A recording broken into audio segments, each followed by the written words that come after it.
Welcome to the BinckBank Tour, and indeed the day of the mill, the wall. We're heading to Geraadsbergen, 191.3 kilometers in total, and a bit of a decision day.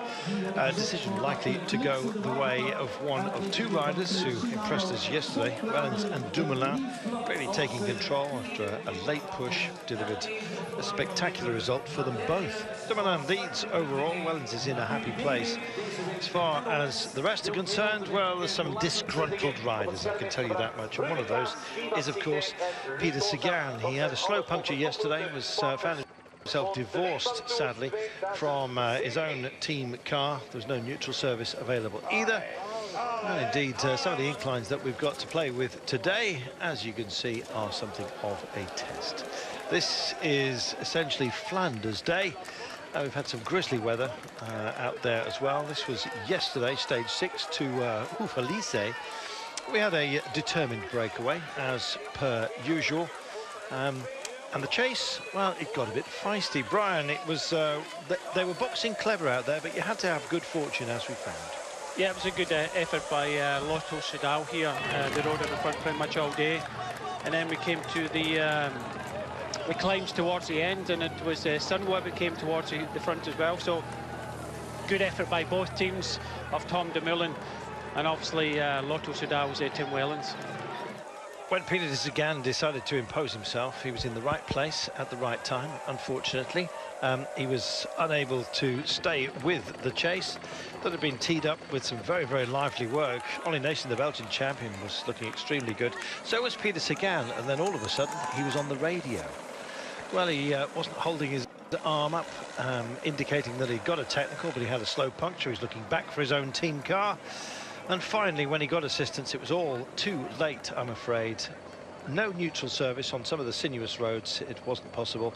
And he was venting at the commissaires as if to say, when you have somebody potentially who's going to take the lead of the race, how can you leave them bereft of assistance? Greg van Avermaet got caught out on some of the inclines. Wellens and Dumoulin looked a class apart, and some classy descents, and indeed time trialling their way home to the finish line by the end, as to many people already decided the title. It's far from that, though, because of the nature of the final day. But we'll wait and see whether the likes of Greg van Avermaet can get himself back into contention. Indeed, whether the Belgian champion, Ollie Naesen, couldn't be sprightly on the final day. Expect Peter Sagan to use his anger to his advantage, but surely his deficit overall is now just too much. Tom Dumoulin then looking in a happy place. He probably would have preferred to have taken the day. Wellens it was that got there first, and in fact he starts the final day just 4 seconds in arrears of Tom Dumoulin. Wellens has won it twice before. Tom Dumoulin himself is always functions very well here. So who will Felice Dickens be smiling next to at the end of the day? It's anybody's guess. There's your stage classification. Stuyven, Van Avermaet, Chase Benoot, Valgren, Naesen, Pollitt, Van Mark and Smith made up your top 10. Saw the last two of those 10 home, though. We're quite some way down. And Peter Sagan starts today, I'm afraid, 1 minute and 48 in arrears. There he is, down in 8th place. Lars Bohm, stage winner and one-time leader of this race. Only 3 riders under a minute. Peter Sagan still struggling to burst into a smile. He does it for the fans, but quite frankly, Sagan leading the points classification. It looks like that may be the only title he takes away with him from this one. And Pierre Allegaert just about wrapped up the Primus Sprints jersey. In fact, he's done that earlier on the final day, which we'll come to in a few moments' time, courtesy of having a couple of teammates up and in the break, to deny Mr. Reinders from Roompot, who had ideas of stealing it. So what about the likes of Philippe Gilbert? Well, it's his kind of terrain. He functioned beautifully at the top of the year, and it may well be that he decides to give it another dig. Gilbert looked like a spectacular rider at the top of the year, as we mentioned, but there are others here who want to get something out of it. And time is running out, Brian. Just one stage left of this race. Yes, Lars Bohm lost his jersey yesterday, but he wasn't particularly helping too much in the running with Peter Sagan, but today's another day. Wout van Aert coming up to sign on as well. So, yeah, at least it's not raining today. Quinziato there for BMC, a former winner of this stage back in 2015. Sepp van Mark there. And yeah, look, this race is not over. There's only 4 seconds between the top two, but a lot of things can happen in this race. Well, we saw that yesterday. I was a bit disappointed with Sepp van Mark yesterday. Didn't do enough work as far as we were concerned, but Dumoulin did, and he leads. So Tom Dom today, can he possibly make it stick? We'll see. Movistar just coming off the ramp there. Yash Sutterlin, for them, their principal choice in this race, and in fact sits in 9th place overall. Jesper Stuyven, 52 seconds in arrears, lying in 4th place. So 4 riders under the minute mark. Valgren as well from Astana, 1 minute and 2 down in the GC.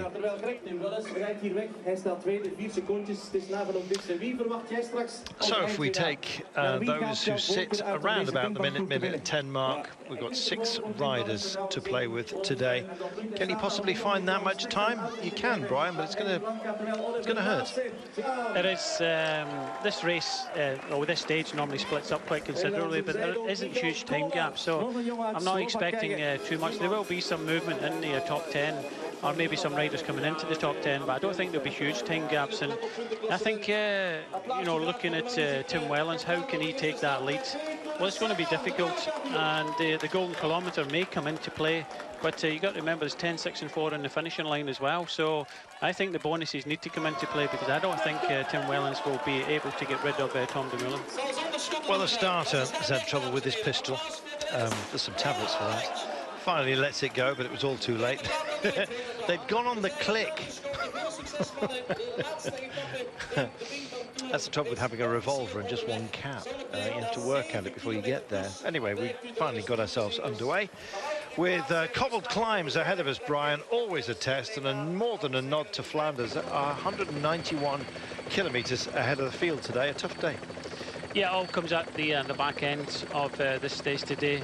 There was quite a large breakaway today. 7 riders, 2 riders joined them from Sport Vlaanderen, but the first time up the Muur, the Capel Muur, the Muur de Geraadsbergen, we've already been up that, and you know, we're heading on towards the Bosberg, and it's all kind of splitting up in the race. Here's your map, though, long and sinuous, but with those pesky loops from around 50 kilometres out. And there you go, you can't see the course looping underneath, but Geraadsbergen is the centre of activities, and it includes, of course, that golden kilometre with 20 kilometres to go. As Brian was saying, it may well be that those 20 kilometres, that 20 kilometre golden kilo marker is ever more important the closer we get. So it's fractured. The peloton is 1 minute and 2 down.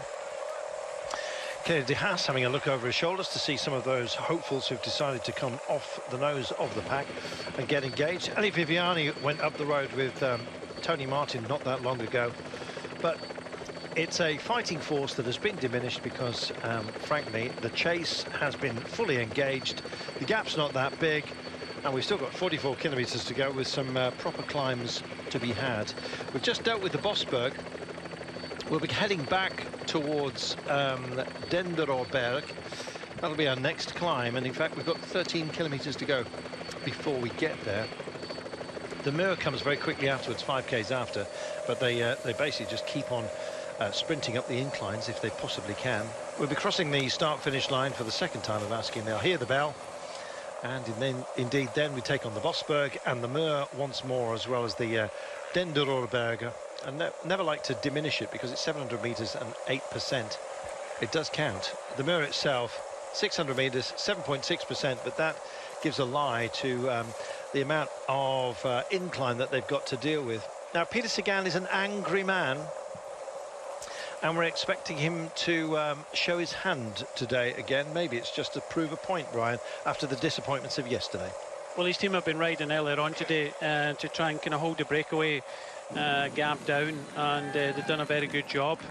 And we've been over the first time of the Muur de Geraadsbergen and the Kappelmuur, over the Busberg, and you know, we're heading round this lap. This lap is 25.6 kilometres in length. We do it twice, but Sagan has had his team on the front.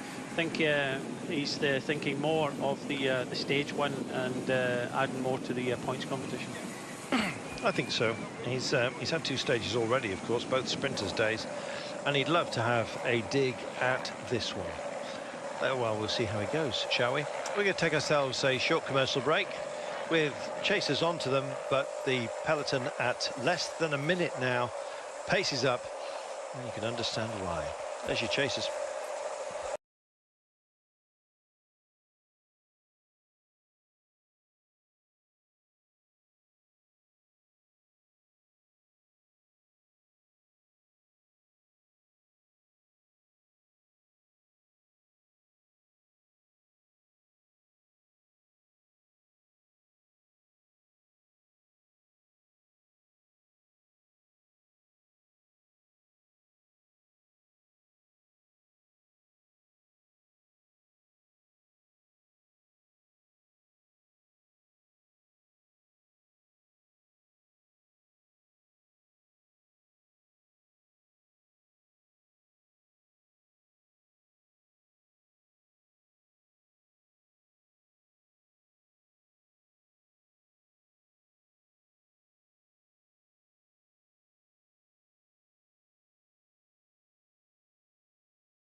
Michael Shah just giving vent to the camera bike here.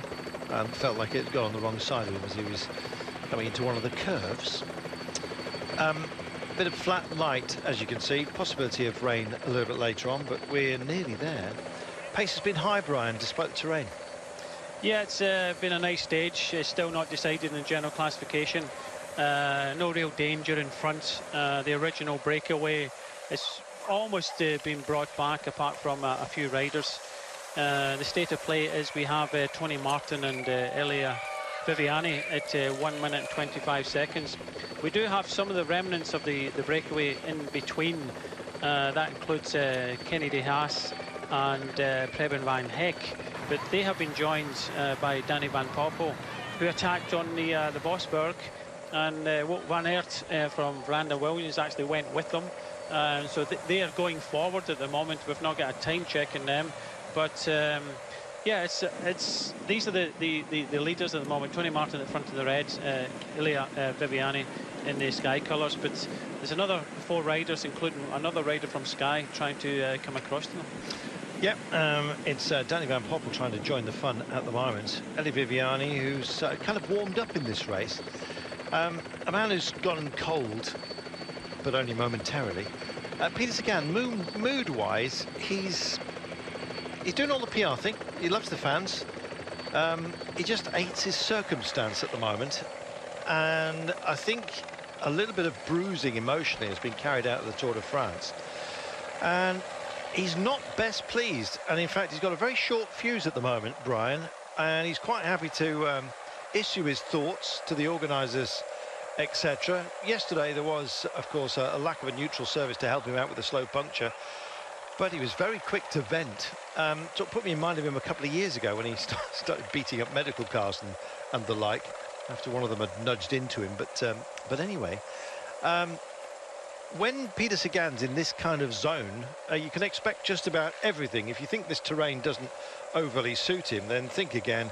Peter Sagan will be there today, if for no other reason. He just wants to stick it to everybody at the moment. There he is in the blue. Yeah, he's one of the favourites to win. He could possibly win his third stage, and I think that's what he's concentrating on. You know, he's that sort of aggressive rider. I'm not saying, you know, venting like we saw yesterday. We don't often see him doing that, and you know, quite rightly so. I said it at the time that the organisation got it completely wrong yesterday in not looking after the front of the race, when they actually knew that in a year, 2 years before, that's where the race was won and lost with Tim Wellens, so they should have known that. But the two riders in front, just to put you in the picture a little bit here, Tony Martin and Viviani are still in front. And what I saw from the picture there was Van Poppel and Wout van Aert had caught some of the remnants of the breakaway, including Jay Thompson, but they've since attacked them and gone forward, and I think they've taken Greg Abola of Bahrain Merida with them. No surprise there. So Sky getting a fighting force together, as you can see. 38.2 kilometres to go. And so next up in terms of a test, we'll come through the Geraadsbergen Waarbeker area. In fact, just past that, it's the Denderberg will be our next climb, but still got 7 kilometres to go before we actually get there. And so as a flattish road, which begs a bit of a push, and we might get a regathering here. Poppel, Boller, and indeed Van Aert. So Danny Van Poppel hoping to get up there. He's got a great excuse to lean on the other two, having done a lot of work. And there's a chasing quartet, as you can see, which is the remnants of the rest of the break, including Merlier, who, well, in fact, he's not listed here, but I believe he is there. Or is that? No, so I beg your pardon, that's Wout van Aert, who came up and joined the fun. Beg your pardon. So Merlier is further back. And in fact, Almar Reinders it is that's up there just for the time being, with Van Aert further ahead. Merlier dropped back. Reinders in the orange is there. Just a quick note on Reinders. He got himself in the break in order to try and have a dig at the Primus jersey. There was an early one. Unfortunately for him, despite the fact he got in the break, and Alligaert, who wears that jersey, who'd been sharing the points with Reinders in that competition, was not there. Alligaert had two teammates, both Rickert and indeed Preben van Heck, who's still well placed on the day, and they took the lion's share of the points in the green and black jersey competition, which is that intermediate sprints. So Reinders' efforts, I'm afraid, came to nothing. He will finish as runner-up in that competition, with Alligaert now guaranteed of taking it, despite, well, in fact, we've now dealt with the final Primus, and it does indeed belong to him. So very, very clever work by Sport Vlaanderen on behalf of Alligaert. He gets a jersey, something he's been targeting since the very start of this race. Yes, and you know, he put himself in that jersey and he's defended it really well. The last Primus checkpoint sprint was at the top of the Muur de Geraadsbergen at the Kappelmuur, so that had already gone to, I think it was Tony Martin and Viviani had taken that. But now we've got an attack by Gorka Izagirre for Movistar. He's attacking the peloton. We still have some of the remnants in the breakaway just in front. He's just about to catch them on this drag up here, and they've had a long, hard day. You can remember 7 riders went on the attack, 2 riders joined them, and now we're on to the circuits. We're starting to see some racing now as Gilbert starts to play. I was just about to say, Philippe Gilbert has decided that he's going to come out from underneath the covers, as it were, and he's started to join the fun. Powerful figure of Philippe Gilbert, and this is his kind of terrain. And as soon as anyone looks back and sees his visage, their hearts must drop. He's a strong rider. You can see he's not that far away from Peter Sagan at the moment, but you can also see him chomping at the bit. He's desperate to go for this. Yeah, he definitely is, and Bodnar for Bora Hansgrohe sees the danger and was straight onto him. So is Marcus Burkhardt. So it's kind of starting to stretch out. Still a large peloton at this moment in time. We still have the Denderurgsberg to come up 700 metres at 8%, and then it's straight into pretty much the Muur de Geraadsbergen again, onto the Bursberg and the Golden Kilometre. So it's going to be an interesting one to see if the riders of Danny van Poppel and Wout van Aert can join the duo in front. They're not that far behind. They've got Gregor Bola with them, so potentially there's a stage win up for grabs, because in the original breakaway there's nobody really close in the general classification, but we could see a race within a race. But I would think that Lotto Soudal would want to try and keep tabs and things, because they might what might actually come into play is the Golden Kilometre, and especially the bonuses at the end. Well, Wellens will be alive to that fact, and he's certainly yesterday he looked the liveliest of everybody. It's amazing what a good night's sleep can do for you. Let's hope they all had that. Passing by a little spa, looks rather lovely. Taking a right-hand bend here. Another straight highway to deal with. Flatland's about to get lumpy. So let's talk about what remains for us, as Brian was saying. In about 4 kilometres time, we'll have the Denderurgsberg. That's 700 metres at 8%. Almost, well, very, very quickly after that. In fact, you've barely had time to descend before you start thinking about the Muur itself.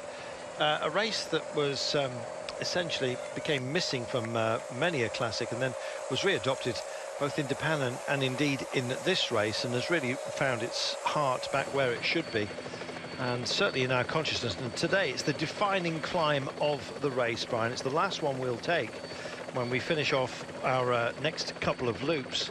And the Muur itself, we finish 600 metres beyond the crest. Yes, we actually, when we come into obviously town, we head up the Muur de Geraadsbergen and the Kapelmuur. But on the finishing line, we don't actually go all the way to the top of the Muur de Geraadsbergen and the Kapelmuur. We finish just beforehand. This is a traditional finish over the last few years. Last year it was Edvard Boasson-Hagen that won. 2015 Quinziato won it. Greg van Avermaet in 2014, and the Stibar in 2013. Roompot have been busy, have they not? And this is equally so. They've shown their nose on a number of occasions, and I kind of feel sorry really for Elmar Reinders, who did so much very, very good work, and it didn't really come to too much. I was expecting Pim Lichtart, to be fair, to shine a bit more brightly within this race.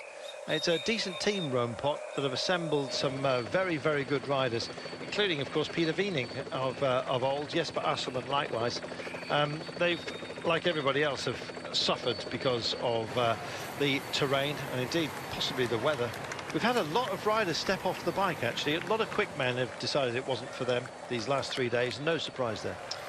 No, you got to remember that the Tour of Spain is coming up as well, and what benefits are they going to get out from continuing on the kind of lumpy nature of the back end of this race? So a few riders possibly climbing off, thinking of the Tour of Spain coming up shortly, but obviously there's been a little bit of injury and illness as well in some of the teams, so we'll have to kind of wait and see. But this is Danny van Poppel, Wout van Aert. They've got an original breakaway still with them, Gregor Bola of Barry and Merida in the red, trying to go across to Tony Martin and Ilya Viviani, with the bunch still quite strong, possibly maybe almost 100 riders still in play, but I think this time up the Muur de Geraadsbergen will sort a lot of them out. I think you're right, and in fact the pace on the approach here is kind of reflective of the danger that is being felt by those who are in the pack. They basically want to be in a decent position up towards the front to neutralise anything that happens ahead of them. There's only 44 seconds now separating all of the principals, as you can see. Quick note on Wout van Aert. He's only 22 years of age, but as a cyclocross champion in this part of the world, he is a huge name, Brian, and in fact he's one of those that I think will find a home on the road rather quickly, and he's made a good account of himself in this race. No, he's very successful at cyclocross, and I can remember even in my era, I had the Swiss world champion Thomas Frischknecht riding the road, and you know, he was a quality bike rider even in the road, but he was just using the road as his preparation for the cyclocross. But yeah, Walt van Aert is one of the world's best cyclocross riders, and he is going to stick at that, stick at what he does, and who knows what he'll do in the future. But you know, his art is on mud and sand as well, and he does very well. Frischknecht, he also did mountain biking, didn't he? Yes. I saw him at the Tour of VTT in about 94 or 96, just when a very young Australian was coming to the fore. Cadel Evans. They rode against each other. Cadel won a couple of stages on that year's, I think it was 96 actually, on that year's Tour VTT, a great race that used to take place directly off the back of the Tour de France. And I was privileged enough to be commentating live on site way back then in 96, speaking to a very young Cadel Evans and trying to get a word out of him. It was difficult then, it was throughout his career. Now, of course, very much still an ambassador for BMC, offers up tips whenever are required. Not talking about betting, of course, but at BMC, I think well, it was a good home for Cadel. Anyway, back to this, 31.5 kilometres now, and keeping it Australian. What about Orica Scott with Kerkelaere, their chosen son, coming to this race? They really had plenty of sprint options as well, but unfortunately, since we, of course, were talking him up, Orica Scott's chances have diminished a little bit. Down in 12th place, Kerkelaere finding himself 2 minutes and a second down. I doubt very much whether it's going to be his race, but you never know. It may well be his day. He's one of those sprightly characters that pops up on days such as this. So here's your Geraadsbergen. We'll be seeing this again at the very last. In terms of cobbles, it's pretty smooth cobbles. Does that make sense? They're little and well placed. Yeah, they don't rattle. Yeah, this is straight up, this climb, and it's 700 metres in length, but it's the pace they go up at. Okay, they're not going flat out at this moment, but the last time out up this climb, it will be a selection. It's kind of over the top, that when you come off the cobbles, that the gap started to open, but the peloton happy for the time being, as we see Tony Martin and Elia Viviani just about to crest the top, followed by Danny Van Poppel, Wout van Aert, and Gregor Bolle from the original breakaway just kind of hanging in there. He obviously get dropped from Viviani and Tony Martin, but he's making his way back, and there'll be 5 in front only with about 50 seconds. Jan Bakelands, that was a big take. Just for a bottle there, almost taking out the Postelberger and Sagan. Yeah, indeed. If you'd taken out Postelberger, then I don't think Sagan would have been rather too pleased about it. Very, very close at hand. Here you are, you're seeing the cost of the pace of the day as John Diven just gets nibbled off the back. Can we put it that way? Or we will now. 30.6 from home. Plenty of Brit fans have made the trip. The weather today actually is it's not reflective of what we've had over the last couple of days. In fact, still some of the cobbles remain shiny. Hard to make a clean take here with everyone so racked together. In fact, trying to keep the pace out of the climb as well. And that's the point when you have a series of inclines such as this, proper tests, and then a plateau. You have to stay close at hand, because when the screen of trees disappears, especially if the wind happens to be blowing, then even if it's a moderate breeze, it can have an impact. You want to be in the right place at the right time. And in fact, so many riders still have an ambition for today. It's a big thing to take the run into Geraadsbergen and talk about winning on the Muur. This day in its own right is a stage worth having, and in this sort of company, there are many, many motivated riders who will be going for it. Doesn't look like it's going to happen for Tony Martin. He's had a couple of long-range shots at it during this race. Occasionally he hits the target, but I don't think it's going to be today. And it looks like they've accepted their fate. The two Sky riders are going to come together, Danny Van Poppel and Viviani as well.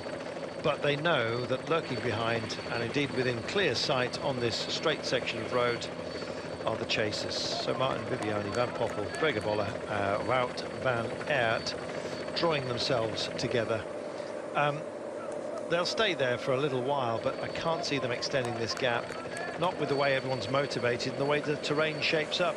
We'll have the next passage of the finish line in 4 kilometres time, and then we go climbing again, Brian. The Vosberg, the Golden Kilometre as well, just after it, and then the Denderberg and the Muur, which we're watching right now. Still got the Muur before we get to that line. Yeah, we definitely have BMC starting to come to the front to control things a little bit. They have got Greg Van Avermaet, and I think Greg wants to try and win this stage. He's sitting third overall, but closely behind him, he has got Jasper Stuyven, only a matter of 6 seconds behind. So Greg Van Avermaet won here in 2014. I think he wants to try and do that again. But Viviani has been in the breakaway pretty much all day, but now he'll have to ride his heart out to the bottom of the Muur de Geraadsbergen to try and help Danny Van Poppel, because I think there'll be a lot of tired legs here, and they cannot hang around. Only 21 seconds. Wout van Aert and Danny Van Poppel are the freshest of the two. The other 3 riders have been in the break all day. 20 seconds. Marcus Berger just coming to the fore of the chasers as the battering ram for Peter Sagan. We'll see whether he's, in fact, there he is, in the white jersey, and he's having a bit of a negotiation at the moment with BMC. So BMC for Van Avermaet, and of course Bora Hansgrohe for Peter Sagan. And I noticed that after our chastisement yesterday, Sepp van Mark is keeping an eye. What was wrong with Sepp van Mark yesterday? I don't know. No, neither do I. I know we got a bit animated about it. Well, yeah, exactly. I guess so. But I think there were times when he quite clearly could have done some work, because he had some reserves left late on. Then again, you just never know the demeanour of riders, or indeed the way they're thinking, and least of all the likes of Andre Greipel, although yesterday he played super domestic role for Tim Wellens and helped deliver. We'll just watch here. This is purely for the man, the Olympic champion, sitting in 5th place, Greg Van Avermaet. It does look as if Quincy Atto, who's also won here in 2015, but what's happening now is BMC are setting up Greg Van Avermaet to attack on the Muur de Geraadsbergen. So when we come into town, there'll be a lot of kind of technical corners. We come onto the climb, expect Greg Van Avermaet to go on the attack from the bottom of the climb. I think so. I think he's going to have an ally as well in Peter Sagan. They worked reasonably well together yesterday until Sagan, of course, had his issues. They'll attack each other late on, but we're in battle mode now.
finish line just crossed. There it is, in view of you by the white tents there. They take the turn and then they take on the Mer itself.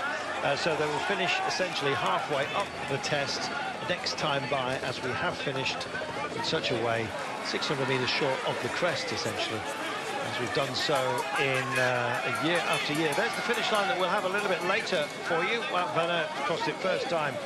This time may well be Greg Van Avermaet next time. So they pick up towards the Primus, as was at the Chapel. All the Primus sprints have been dealt with, but we have a golden kilometre coming up, and it could loom large in the thoughts of many, Brian, as we come to the toughest section of this climb. Yeah, it kind of narrows down and goes up towards the Chapel now. Tony Martin is pushing hard, but just look behind. Peter Sagan is now going on the attack. Stuyven going with him. Tim Wellens, and the green jersey Tom Dumoulin has to react. Sagan just cutting the corner there, finding a space where none exists. Wellens' alarm bells going off. Greg Van Avermaet also suffering. Likewise, Ollie Nason has just been passed. So is Sepp van Mark. Everybody's in trouble on this incline, save for Peter Sagan, who seems to be getting the drive where none exists for anybody else. My goodness, he means business today, and it's a question of just trying to put the fire out. Wellens is trying his level best, as you can see. There goes Van Avermaet, our leader as well. Tom Dumoulin's also in the frame here. Wow, what a moment here. And, well, they won't be doing this again, by the way, because next time we'll have, of course, our finish line before, as we've already seen. But what a dramatic moment, and Peter Sagan is clearly hyper-motivated today. Yeah, yes, he had his team on the front earlier on today, and a lot of the GC contenders already reacting to it. Tony Martin trying to kind of hang on, but the golden kilometre comes up on the Bosberg. Yeah, and Peter Sagan wants a piece of it, and then he'll kick on. My goodness, look at this, and what a gap he's got from some amazing talent. Wellens is racing on as best he can. Good to see Viviani in such a sprightly mode here. Maybe a classics man further up the pecking order for the future. And look how strung out they are, and some quality here within this group. And these are the chasers. You're finding some big names even further back. 24.3 kilometres to go. Is this going to be a sprint for the line? And maybe a huge upset from Peter Sagan. We expect him to go well today, but can he make up ground? Well, that's what he's trying to do right now. He sits 1 minute and 48 down overall. There's golden kilo coming before you know it. We'll be there. It flattens out just a little bit before we get to the Bosberg. That's 1 kilometre of climbing at 6%. Once they get over the top of that, when the ticker on the top left-hand side of your screen says 20.8, we will have the golden kilometre. And I suspect that Peter Sagan would like all the bonus seconds he can get, as if only to prove a point. Yeah, I think it's more important that Tim Wellens, he's just coming up to Peter Sagan now. Tim Wellens only 4 seconds down, so that's a big danger. Tom Dumoulin in that second group will be turning left soon and heading towards the Bosberg. They've just been up the Mer de Geraadsbergen, and your legs are absolutely screaming. Then you come onto this main roads, and you know you're trying to close gaps, and then you swing left, and then it starts to kind of drag up on the kind of concrete roads, and then it comes onto the cobbles, and it's tough coming in succession like this. So Tom Dumoulin really has to close this gap, because this race could be going away from him with Tim Wellens and that group of 4 in front. Wow, well, we have, what, 3, followed by 8 and a trio. Some lone riders as well out there, but this is the head of the race you're looking at, and they're just chasing on. Sunweb doing a fantastic job to get Tom Dumoulin in the leader's green jersey. You can see his shoulders there. He is going to reassemble within this group right now. So 8, 10, 12 with this trio would make it 15, and it's good to see that Lars Bohm has not given up the ghost either. He's found himself with Sepp van Mark, who now at last is being forced to do some work. They've got a passenger with Lucas Postelberger, who's not going to help out at all. Peter Sagan has a look round as if to say, come on, if you want to play the game, then get engaged. He's checking on the personnel here. He doesn't want to do too much to help Wellens.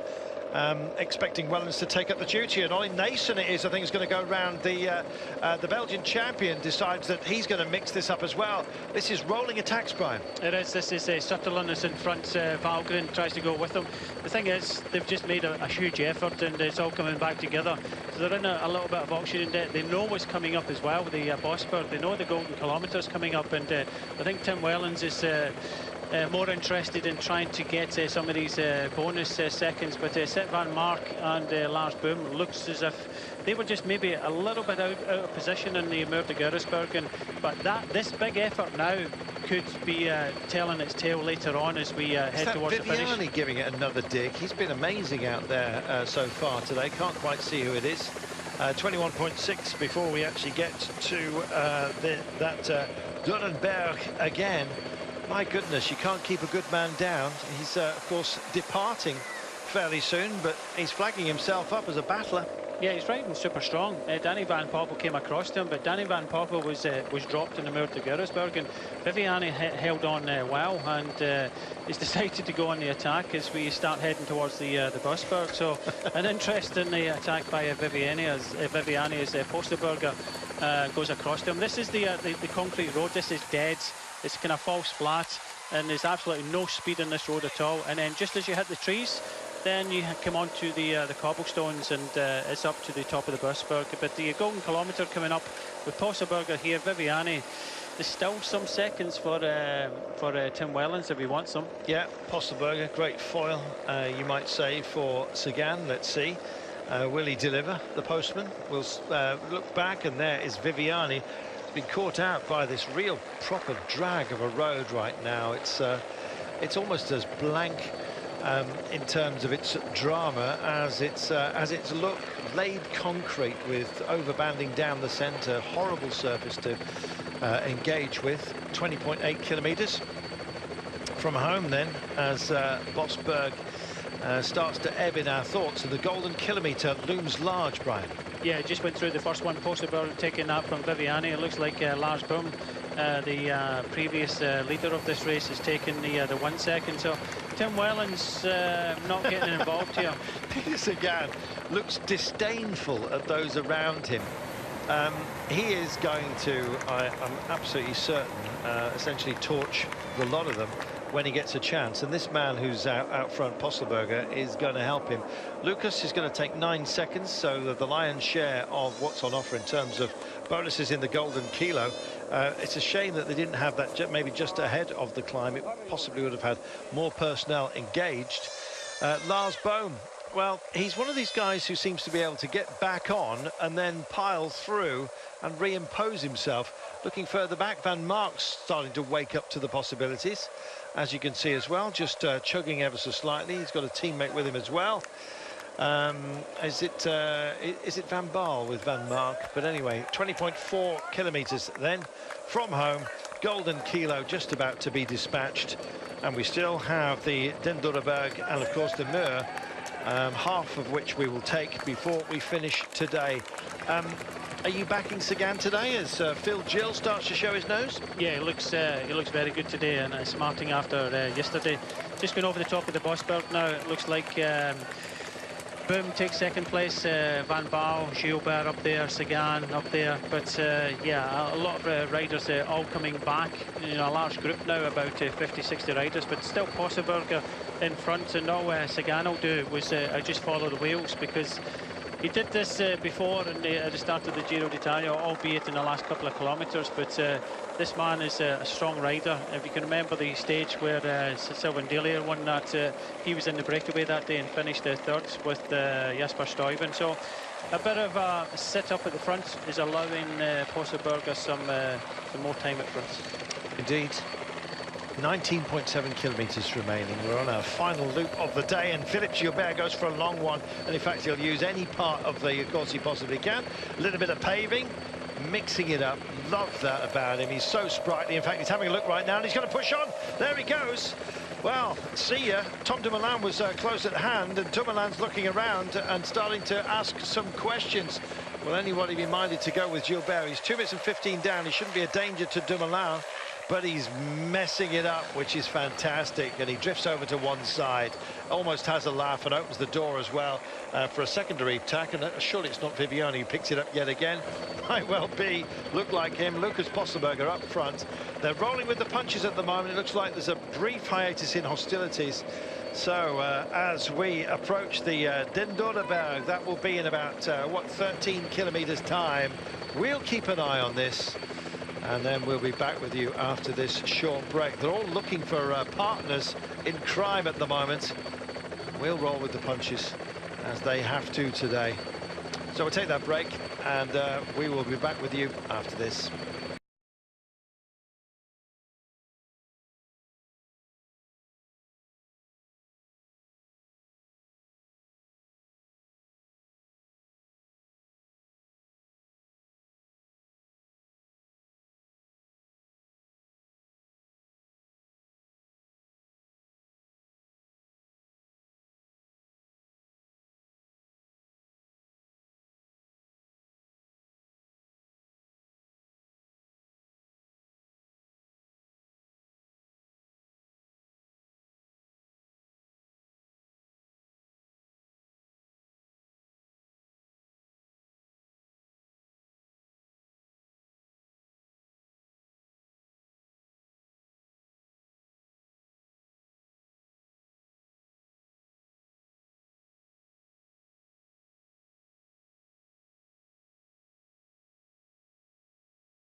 Sup, player? You thinking it's too much hassle?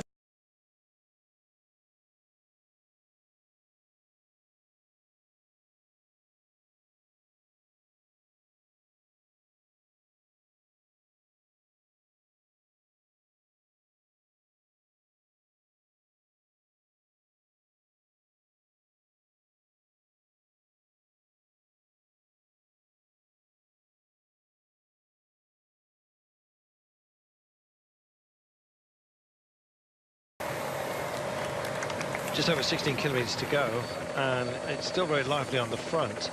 We had a push for bonus seconds on the final of the intermediate sprint involving Tom Dumoulin and Tim Wellens. Still, Brian, we wait for official confirmation as to whether Tom Dumoulin managed to steal a second. And if he did, it has big implications for the finale here. Well, the last of the Golden Kilometre bonus sprints was just at the end there. We just saw, before we went to a break, a sprint between Philippe Gilbert, Tom Dumoulin and Tim Wellens. Gilbert takes 2 seconds, and obviously he's astute to... he's only 2 seconds behind Yasser Sutherland in 9th place. Gilbert started the in 10, so he's already thinking of kind of trying to creep up, taking the bonus seconds and trying to creep up the overall. But the important thing was that it was a close finish for the 1 second between Tom Dumoulin and Tim Wellens, and I think Tom Dumoulin got it, which makes here we are now, which will put on at last 5 seconds and 5 seconds in front. So there's your first sprint. Not too worried about that. Tom Dumoulin took a second there, by the way, on the first sprint. So he's got more than we actually thought. Now let's have a look on the third sprint. So he's already done the job essentially, but the third and final one is the important one that we to be fair, I didn't know he'd actually nicked that one, and there it is. So he actually got 2 seconds because he had one earlier. Yeah, 6 seconds he now takes back. He takes 2 seconds, so he's now 6 seconds back. So with 10, 6 and 4, then it's all to play for. It's the pressure now really mounting on Tim Wellens, because Tim Wellens has to finish first and second in this stage if he's got any thoughts about winning this race overall now. Yeah, indeed. So a little bit of pressure reduction by Tom Dumoulin in the intermediate sprints. Brian, that was very good play, and a proper insurance policy has been taken out here by Mr. Giraud. Yes, good effort there from Tom Dumoulin. He was attentive and he was able to beat Tim Wellens, because if it went the other way around, then, you know, it could have kind of opened the door with the bonus seconds at the finish. But we could see a split in the finish as well. It's a hard grind up towards the finishing line. But I think Tom Dumoulin will want to try and follow Tim Wellens all the way to the finishing line today. It's nice to see the golden kilometre then having an impact. Certainly it caused a bit of animation at that point. Would you like to see the golden kilo being extended to other races, Brian? It seems to have been a success here and also on the Tour of Belgium. Yes, we'll look at it. I just think it's kind of null and void a little bit in the flatter stages, but definitely in the most aggressive days like today and yesterday as well, it played its part. So yeah, I think it's a good addition. I'd like to see it on the Tour of Britain. Should we speak to Mick? You can. Mick Bennett, of course, the impresario, race director and general good guy, who delivers us the fabulous Tour of Britain, the ultimate prep for the Worlds, he thinks, and many other riders do as well. So yeah, you'll be able to keep in touch with that live here on Eurosport. It takes place at the same time, of course, as the Vuelta, the Tour of Spain, a final Grand Tour of the season, which you'll also be able to keep in touch with live here on Eurosport, your home of cycling.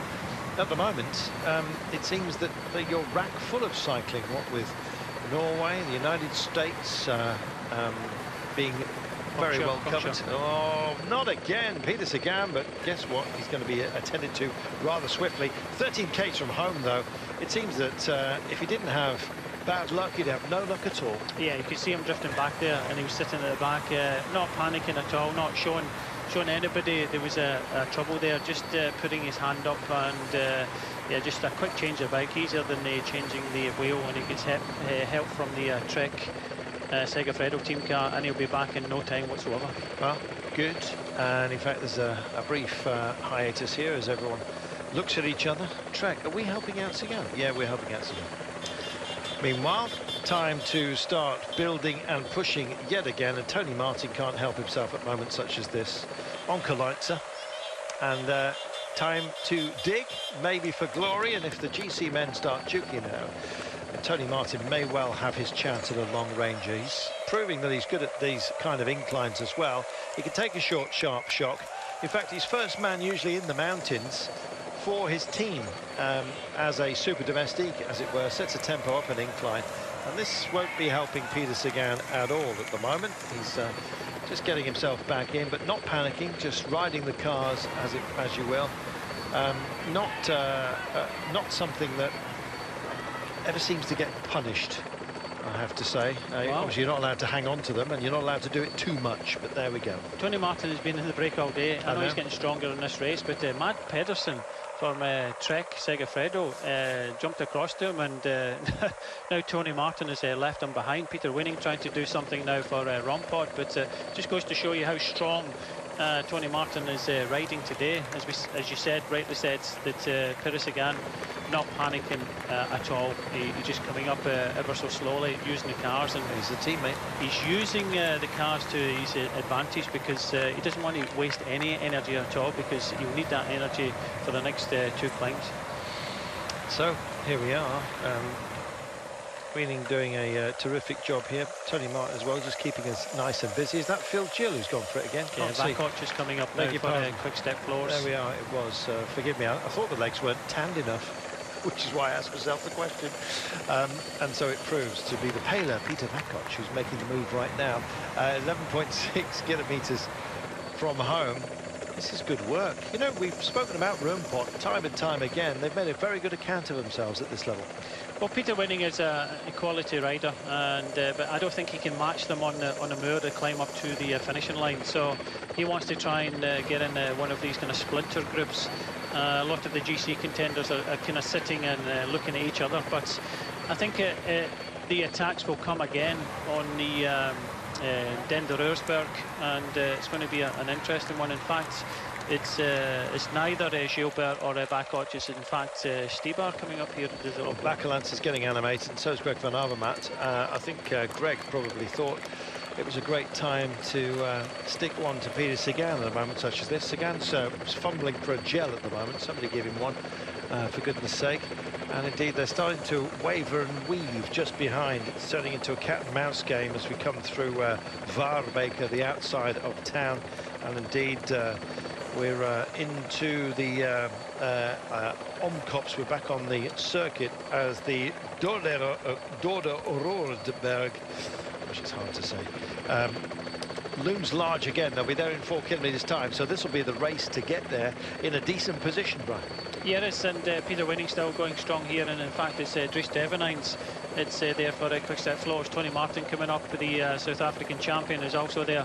Janse van Rensburg, but it's all coming back together as we come down this descent to start heading towards the next climb of the Geraadsbergen, and we'll be quick on it. But the GC contenders will want to be looking at each other, but Tom Dumoulin will not want to let Tim Wellens out his sight now. No, and that's the point. He just has to mark his wheel, essentially. Wellens is sprightly, especially up the sort of inclines we've got. More of a tempo man, I think it's fair to say, would be Tom Dumoulin, but nonetheless, he'll set a decent tempo up here. Sailing over this roundabout. It's a tight entry into it, is it not? It's almost like it kinks over towards the left before they take the right, left and right as well. It's a technical thing getting through at that sort of pace, and here we go. Time to dig deep, and Bakkoch wants to set a marker out here, and I think this will be for Phil Gilles. See how far back he is. 9.5 from home, and there's a real pace about it at the moment. Look how strung out they are. As soon as you get round that technical roundabout, and it certainly was, it squeezed them. De Venians and Tony Martin on the nose for now.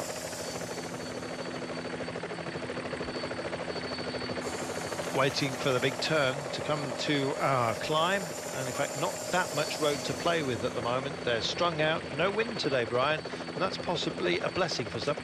Yeah, no wind and rain, but certainly a lot of racing to be done. Just swinging left now. Devenijns and Tony Martin. Tony Martin has done what a huge ride today. You could see he was starting to get stronger as this race goes on, but nobody letting him go. Gorka Izagirre coming up here, Nathan on the wheel. Everybody's now starting to think of this next climb coming up and the push for the finishing line as well. Looming large, as you can see, the German champion here, Markus Berg, got this year. So used to seeing Greipel in those colours, and here's Tom Dumoulin. Well, if you're wanting a man who's casting a large, long shadow over low country cycling at the moment, then look no further. That was interesting. Valgren, I think, is just going over to the other side of the road, trying to keep in touch with the man from Katusha. I think it's Niels Pollitt with his rangy style, with 8.4 kilometres to go. The Belgian champion as well. Don't rule him out today. Ollie Nason's been shining brightly on occasion, but with these rolling punches that come off the front, somebody thinks they can go from distance.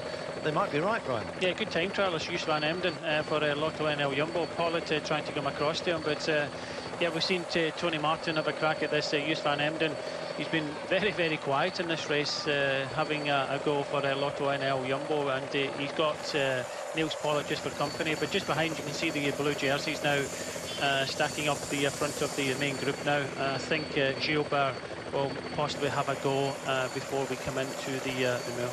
Are you going to pick Gilbert today? Sagan. You go for Sagan? I think I'll go for Phil Gilles. I'd love to see the pair of them having a dig at each other. It'll happen.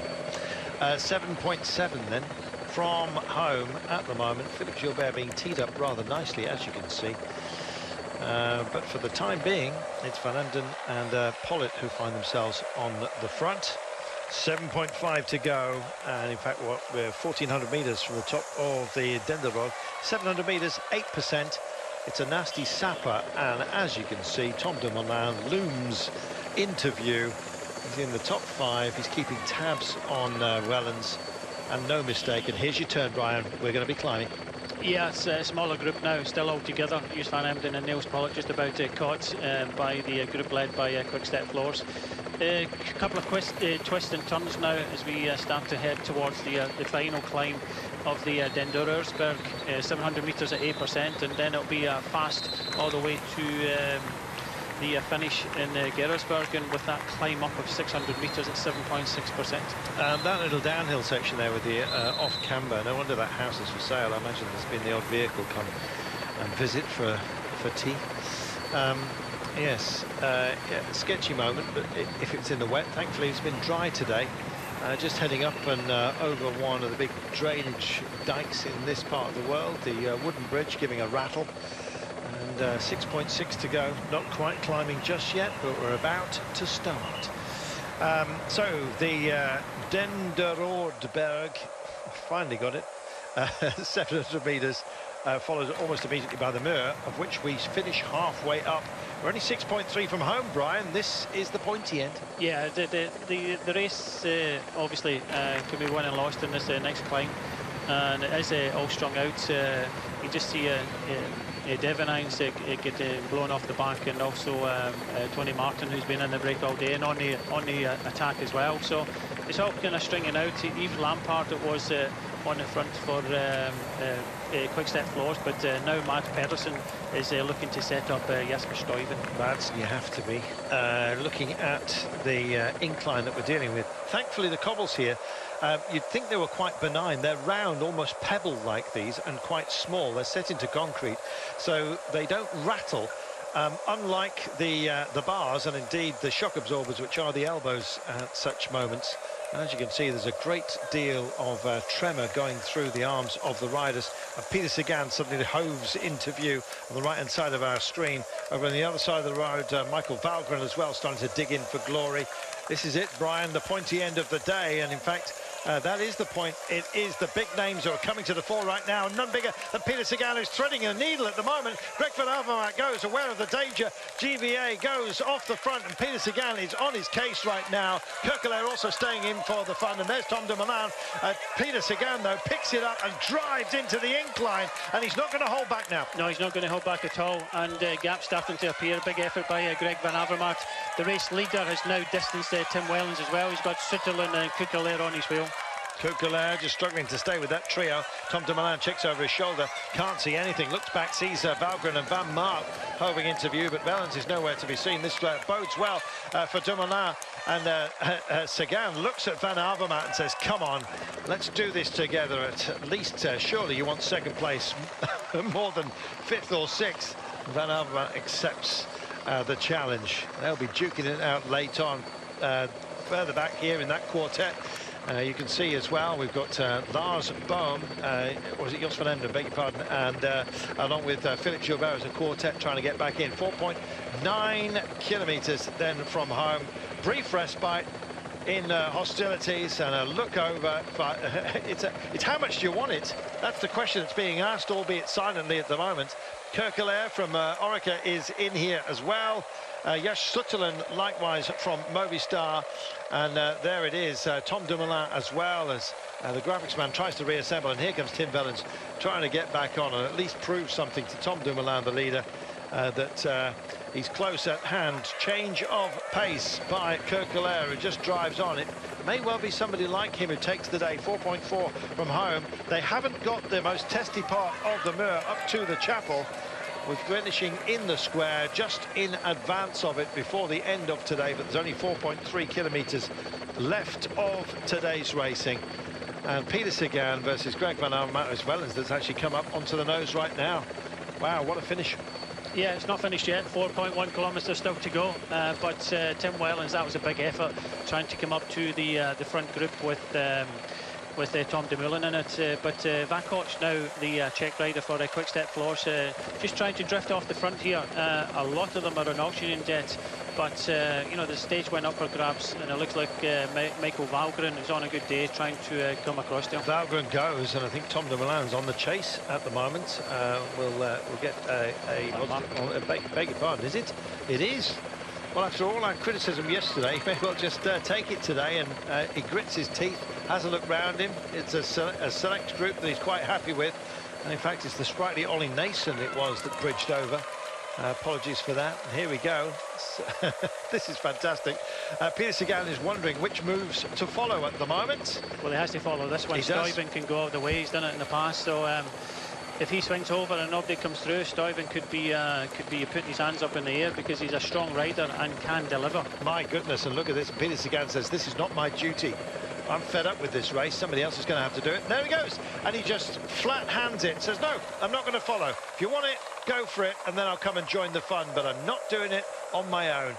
My goodness, Peter Sagan. And he kind of looked almost precocious there. Can we say that? And in fact, he's not following this move. He's actually did the flat hand wave as if to say, to hell with it. And Jesper Stuyven has trimmed off the nose with 2.8 to go. He is, and he's strong enough to deliver this one. It really depends on the other riders behind. If they want to try and win this stage, they have to make an effort. They can't all sit on Peter Sagan. As you said, Sagan was just had none of it. He tried to come. He tried to follow all the attacks, and he can only follow so many.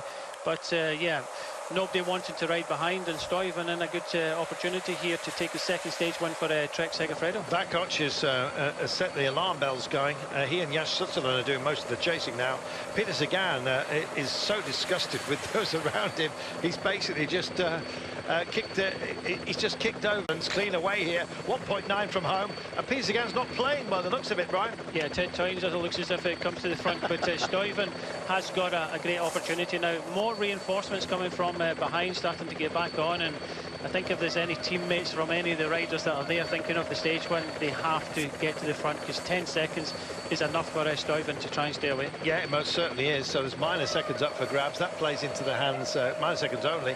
That plays into the hands of the likes of Tom Dumoulin, and I think it's Belgian champion, is it again, Ollie Nason, who picks it back up for AG Tour La Mondiale. Meanwhile, Sutherland is having some fun. 1,300 metres. He took great advantage there of the fact that Peter Sagan was just fed up of people leaning on him. He can't put every fire out. He's not a sapeur-pompier, as they say, and quite frankly, I don't now expect to see Peter Sagan at the pointy end. I'm just having a scan through here, trying to pick him out. He's in the centre of this group. He basically just got fed up with this race. Simple as that. I think it was the final straw. Here comes the rise into town, and Sutherland, Jesper Stuyven, I think is going to have his fun right now. And here he is. The whistles are blowing, and they're all for this man. Yeah, Markus Burkhardt, the German champion, came to the front and done his last turn. That's all he can do. But now we're on the main street, heading up towards the final kind of 600 metres now.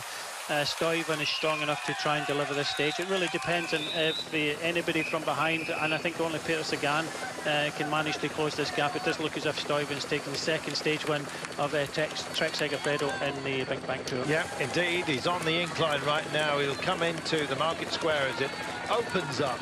The famous sausage shop on your left. Oh my goodness, they were trying to, I think they were widening in the camera bike there, but he had a look at it. So did I.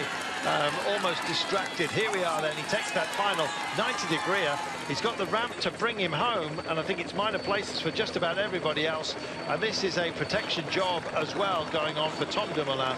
His teammate will hoover up some of the spare points. Let's look back into this group. They're battling for it, but with 200 metres to go, I think he's timed it absolutely perfectly. Philippe Gilbert's up towards the fore. Here comes Tom Dumoulin as well, winding it up round the outside. Gilbert next to him, shoulder to shoulder. Out front, I think Jesper Stuyven is going to bring this one home right now. Here's your final turn. But the big turn on the day, I think, was essentially done by Tom Dumoulin, who mixed it up late on. Here's Peter Sagan just wrestling himself back in and up towards the fore. It's all too late, I think, to deny Jesper Stuyven, who timed it beautifully. There he is. He holds his arms up. Philippe Gilbert crosses well. Tom Dumoulin punches the air. knows that he's taken the title. Peter Sagan gets fourth place on the day and sort of drops his head as if to start grumbling almost immediately. But Jesper Stuyven takes another individual push and timed it absolutely perfectly. Lars Bohm did it in stage 5 in the run into Sitar, and he has done it today. Well done, Jesper Stuyven. Great timing, great rider, and a great stage win for him. We'll be back to ponder the approach and what this man did after this break.